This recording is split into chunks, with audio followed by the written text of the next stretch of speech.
bienvenidos a todos a un nuevo vídeo de mi canal Ama con Letras. Hoy os traigo las mejores lecturas que tuve en 2016.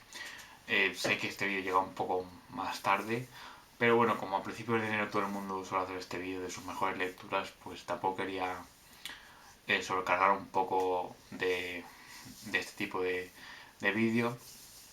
Así que bueno, lo hago ahora un poco más tarde. Y nada, eso, mis mejores lecturas de 2016, que de libros, porque ya hice un vídeo anterior sobre mis mejores lecturas en cuanto a cómics, que os lo dejaré por ahí si queréis. Y nada, vamos allá con los libros que más me llenaron a mí en el pasado año. Vamos a empezar, como no, con unos libros sobre la antigua Roma, como no. En tres casos, creo que son tres casos, voy a hacer un poco de trampa, ahora entenderéis por qué. En este primer caso hago trampa porque os voy a enseñar los dos libros de una misma saga, pero como son de la misma saga yo los cuento como uno solo, como dentro de una misma historia. Y no pongo la saga entera básicamente porque de momento solo he leído los dos primeros libros, pero me fascinaron. El primero es El primer hombre de Roma, de Colin McCullough, que es de la saga Señores de Roma, que es un poco sobre los últimos años de la República. Aquí en este caso nos cuenta un poco, por un lado, eh, cómo va ascendiendo Sila en el estatus de la antigua Roma, como su vileza a la hora de llevar a cabo diferentes actos no muy éticamente correctos con tal llegar a la clase política para poder entrar en el Senado.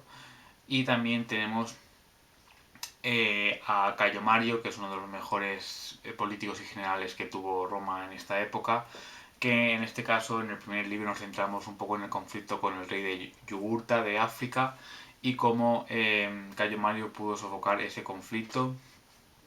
Y las descripciones de Colin McCullough son increíbles, parece que estás allí mismo en el foro romano, viendo los debates en la curia entre los senadores, y de verdad que es magnífica. Y ahora os enseño el segundo libro.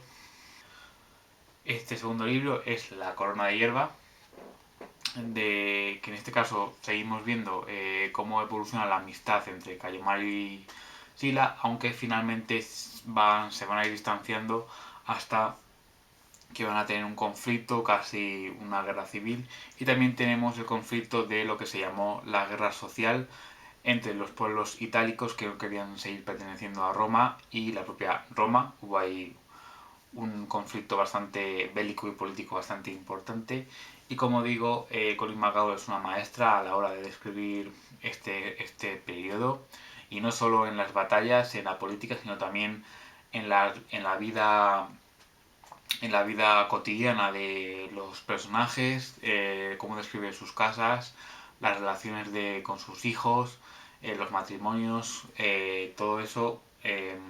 Hay un plantel de personajes extensísimo y enorme, pero todos tienen su importancia y todos, yo creo que ninguno sobra, por así decirlo.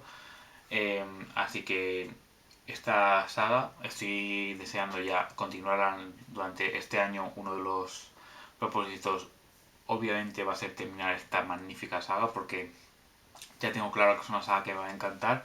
Así que nada, ahí está Colin McCullough con sus Señores de Roma, la corona de hierba y el primer hombre de Roma, contándolo como uno, son los primeros libros que me fascinaron en 2016. El segundo libro es también una novela histórica, aunque es en este caso ambientada durante la Guerra de Independencia, cuando La mujer del reloj, de Álvaro Arbina. Esta novela, su calidad sorprende sobre todo porque es la primera del autor, un autor que con tan solo 23 años hace una novela de aventuras, de intriga, un thriller histórico impresionante. Tenemos a Julián, que es un chaval que vive en el País Vasco, y bueno, su padre siempre tiene que ir a viajes extraños y Julián no entiende muy bien por qué, pero un buen día se entera de que su padre ha muerto en extrañas circunstancias, Esto no es spoiler porque pasa casi al principio de la novela y además creo que lo pone en la sinopsis. Y entonces a partir de ahí Julián se verá envuelto en una trama con una extraña orden. Y como digo, durante la guerra de independencia, cuando los franceses invaden España. Y la verdad es que es una novela de aventuras, como digo, de intriga. También hay un romance por ahí. Y la verdad es que está muy bien. Si queréis saber un poco más, os detallo un poco más en una reseña que hice, que os la dejaré en la i o donde sea. Y la verdad es que es una auténtica pasada. Así que nada, La mujer del reloj, otra novela muy a tener en cuenta. Bien, el siguiente que os voy a enseñar es Entre tronos de gris, de Ruta Sepetys, un libro que ha tenido bastante fama. Eh, bueno, en este libro se nos cuenta la historia de Lina, creo que se llamaba Lina, una niña que junto con su madre y su hermano eh, son deportadas a un gulag cuando Stalin invade estos países de Ucrania, Lituania, Letonia, etcétera. Pues la protagonista es lituana, si no me equivoco, creo recordar. Y bueno, eso junto con su madre y su hermano, pues se verá deportada junto con otros muchos a campos de concentración, a gulags. Eh, También harán muchos viajes en tren, todos apretujados, sin posibilidad de escapar, en unas condiciones infrahumanas terribles. Y bueno, Ruta Sepetys nos habla de un relato de mucha crudeza, pero también tiene un canto de esperanza. Y me gustó sobre todo porque refleja un poco la otra parte, que siempre se suele hablar del holocausto nazi, pero creo que no hay tantos libros que traten la parte de Stalin, que también fue un monstruo, al igual que Hitler. Y bueno, creo que la historia está narrada en primera persona, a través de los ojos de Lina, que además su sueño era ser pintora, le encanta pintar y su pintor favorito es Munch, así que nada, el autor del grito. Así que nada, su sueño se ve truncado cuando la deportan junto con su madre y su hermana. Y su hermano, perdón. Y bueno, también está su padre que también le cojan y le deportan, pero están separados, no saben dónde está. Y como digo, es un canto de. O sea, es un libro bastante crudo, pero la pluma de Sepetys me pareció maravillosa. Y también, como digo, es un canto total de esperanza y de recordarnos que estos sucesos no pueden volver a suceder. Valga la redundancia. Bien, llegamos a otros libros en los que también hago trampa porque se trata de una trilogía, pero al igual que la saga de Señores de Roma, al ser una trilogía yo la cuento como una sola historia y como si fuese un solo libro. Lo siento, mi canal, mis normas. Y bueno, se trata de la trilogía del Mal Quebrado, o que empieza con Medio Rey, de Judd Abercrombie. Judd Abercrombie es un autor bastante reputado de fantasía épica, y como digo, esta trilogía es más juvenil. Tiene otra trilogía más adulta que yo aún no he leído, pero sin duda si puedo este año la leeré porque, como digo, la trilogía del Mal Quebrado me encantó. Tenemos una historia de fantasía, como digo, con varios clanes enfrentados. También coge cosas del mundo vikingo también. Eh, una mezcla entre medieval, vikingo, muy interesante. Eh, creo que los personajes son el gran punto fuerte de esta trilogía. Jarvis, su agudeza, su forma de evolucionar, que al principio eh, es muy poca cosa, o sea, no confía en sí mismo porque es el hijo de un rey, pero tiene una mano deforme, entonces no se le considera digno sucesor al reino, pero poco a poco va a ir evolucionando y su sagacidad hará que se transforme en un personaje súper complejo y muy interesante. Este es el primero, Medio Rey, como digo. El segundo es Medio Mundo, en el que aquí conocemos a Espina, una mujer que se ha criado siempre entre hombres y es muy luchadora. No la consideran menos por ser mujer y que consideran que no puede ser una guerrera, pero ella tiene un carácter muy fuerte y por eso mismo es uno de mis personajes favoritos femeninos que me he encontrado. Y como digo, tiene mucho carácter, pero también tiene sus debilidades y nos muestra, o sea, no es solo luchadora, también tiene matices en los que muchas veces se ve superada por los acontecimientos y eso me gusta, que Abercrombie juegue un poco con todos los matices que puede tener una mujer así y me encanta. Termina con media guerra en la que llegamos a, pues a un conflicto bélico que va a ser muy épico. También hay una lucha con una serie de armas mágicas bastante curiosas.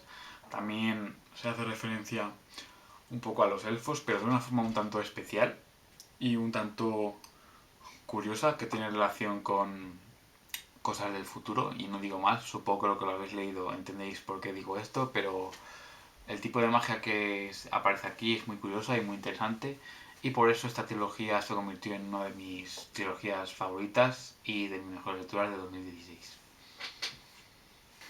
Bien, el siguiente que os enseño es Leyendas de Erodar de Cosmin Efesisescu, que bueno, es de origen rumano, pero lleva ya mucho tiempo aquí en España. Es el primer libro de una saga. Este lleva el sobrenombre de La Vara de Argoroth. Y bueno, como veis, como se puede apreciar por la portada y por el título, es una historia de fantasía épica que también me fascinó. Es una mezcla perfecta entre Juego de Tronos y El Señor de los Anillos. Juego de Tronos porque hay varias familias luchando por el poder y El Señor de los Anillos porque hay conflictos con orcos, también hay hechiceros, elfos, entonces es un poco una mezcla de la fantasía más clásica y también pues esas aventuras roleras de juegos como World of Warcraft y cosas así, o sea que está muy bien. Si sois fans de este tipo de aventuras, imprescindible. Os dejaré también la reseña por aquí arriba. Pero bueno, eso, tenemos a Valiant, que es nuestro protagonista, que bueno, junto con una serie de personajes como una elfo llamada Galadoriel, como veis se parece un poco a los nombres de los anillos, eh, como Galadriel, por ejemplo, pues tiene ese parecido. Luego tenemos a Nimue, que es una serafín, una raza también así extraña y bastante exótica, que me ha parecido muy interesante. También hay un mago y bueno, pues este grupo se unirá para batallar contra los orcos y también para descubrir el misterio tras una extraña orden que ha resurgido y que parece que está jugando con fuerzas oscuras. No sé, es una historia que me gustó muchísimo, me fascinó y la verdad es que merece mucho la pena. Bien, los siguientes que os enseño ya son todos libros físicos. El siguiente que os quiero enseñar es Jainer de Charlotte Bronte, que bueno, me encantó esta historia, que bueno, tiene tintes, parece, autobiográficos de la autora. Tenemos a Jainer, que es una chica huérfana que primero está con su tía y sus primos, que son odiosos, después la llevan a un internado donde aprende bastante disciplina y luego se transforma ella misma, se convierte ella misma en maestra de esa misma escuela interna y acabará de institutriz en la casa de un misterioso eh, señor que es el señor Rochester y bueno, desarrollarán un romance que a mí me ha gustado muchísimo. La pluma de Charlotte Bronte es exquisita y nada, uno de los imprescindibles de la literatura victoriana. Tenemos un poemario de este tipo de poesía así contemporánea o prosa poética a la que me he aficionado últimamente. En este caso es Cartas a ninguna parte de Anne Santiago con ilustraciones de Elena Pancorbo, que es la misma que ilustró Otoño en Londres de Andrew Rowling. Y bueno, la verdad es que este poemario me encantó. Tiene poemas que te llegan así adentro, ¿no? Te hacen reflexionar. También tiene un poco de crítica social en algunos de sus poemas. Además, las ilustraciones de Elena son magníficas. Como veis, son muy bonitas. Mirad qué pasada. O sea, increíble. Y nada, los dibujos de Elena Pancorbo junto a los poemas de Anne Santiago conforman un librito de un poemario que a mí me ha encantado y hizo que me enganchara un poco a este tipo. Este fue el primero de este tipo de poesía que leí y hizo engancharme un poco a este género. Después tenemos el tercer caso en el que voy a hacer trampas, que son con los libros de Britannia de Ana Alonso y Javier Peregrín, que voy a enseñar los dos porque los dos me encantaron y no me podía decir por uno, y como son de la misma saga también, pues bueno, un poco como si fuera la misma historia, ¿no? Tenemos el primero que es Excalibur y el segundo que es Camelot.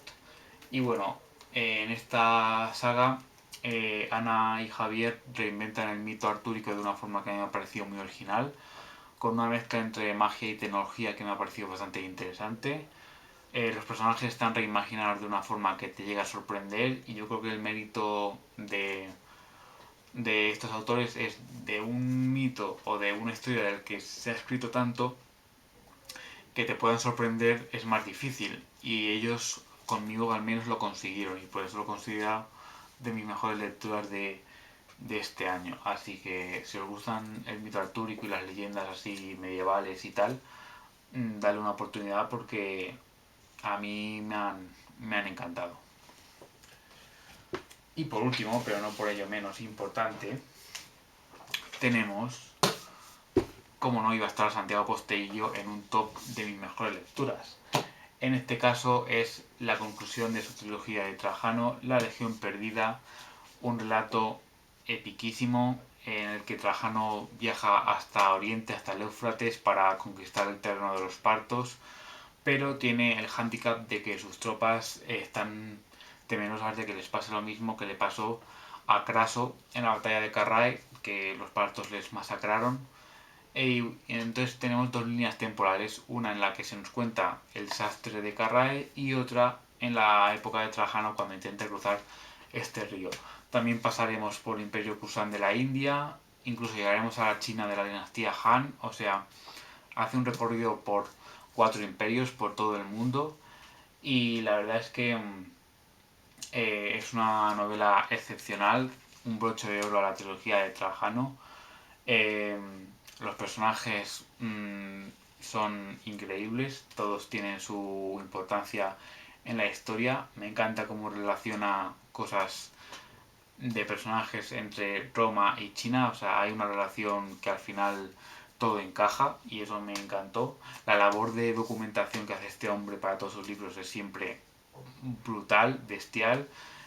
También los extras que lleva siempre en sus novelas son una pasada. Aquí tenemos un mapa de todo el mundo por donde pasa toda la novela, más o menos.